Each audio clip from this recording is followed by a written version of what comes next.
தமிழக மீனவர்கள் 17 பேர் 10 வருடங்களுக்கு ஒத்திவைக்கப்பட்ட சிறை தண்டனையுடன் விடுதலை.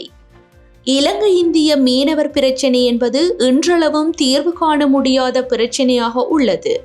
தமிழக மீனவர்களை விடுவிக்க கோரி இந்தியாவில் பல்வேறு தரப்பினரும் போராட்டத்தில் ஈடுபட்டு வர, மறுபுறம் இலங்கை மீனவர்கள் இந்திய மீனவர்களை கட்டுப்படுத்துமாறும் பொருளாதாரம் பாதிக்கப்படுவதாகவும் கோரிக்கை விடுத்து வருகின்றனர். அத்துடன் இந்திய முதலமைச்சர் மு.க. ஸ்டாலினும் இலங்கையில் கைது செய்யப்பட்ட 14 தமிழக மீனவர்கள் அவர்களது மீன்பிடி படகுகளையும் விடுவிக்க பயனுள்ள நடவடிக்கைகளை எடுக்குமாறு இந்திய வெளிவிவகார அமைச்சர் எஸ். ஜெய்சங்கரிடம் கடிதமூடாக கோரிக்கை விடுத்துள்ளனர். இந்நிலையில் இலங்கை கடல் எல்லைக்குள் பல்வேறு சந்தர்ப்பங்களில் அத்துமீறி மீன்பிடியில் ஈடுபட்ட இந்திய மீனவர்கள் 17 பேருக்கு 10 வருடங்கள் ஒத்திவைக்கப்பட்ட சிறை தண்டனையும் தலா 2.5 லட்சம் ரூபாய் தண்டப்பணமும் விதித்து மன்னார் நீதவான் விடுதலை செய்துள்ளார்.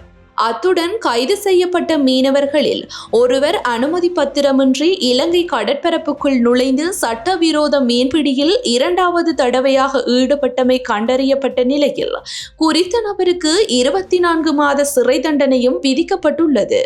கடந்த 23ஆம் திகதி தலைமன்னார் கடற்பரப்பில் கைது செய்யப்பட்ட 32 மீனவர்களில் 17 மீனவர்கள் விடுதலை செய்யப்பட்டதுடன் ஏனைய மீனவர்களை எதிர்வரும் 14ஆம் திகதி வரை விளக்கமறியலில் வைக்க நீதவான் உத்தரவிட்டார். கடந்த 2ஆம் திகதி கைது செய்யப்பட்ட 10 இந்திய மீனவர்களில் 9 பேர் விடுதலை செய்யப்பட்டதுடன் ஒருவருக்கு 2 வருட சிறை தண்டனை விதிக்கப்பட்டுள்ளது.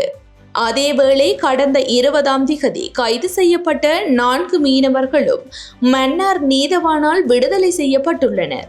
அத்துடன் நேற்று முன்தினம் மன்னார் தாழ்வுபாடு பகுதியில் கைது செய்யப்பட்ட 14 மீனவர்களையும் எதிர்வரும் 14ஆம் திகதி வரை விளக்கமறியலில் வைக்குமாறும் தலைமன்னார் நீதவான் உத்தரவிட்டுள்ளார்.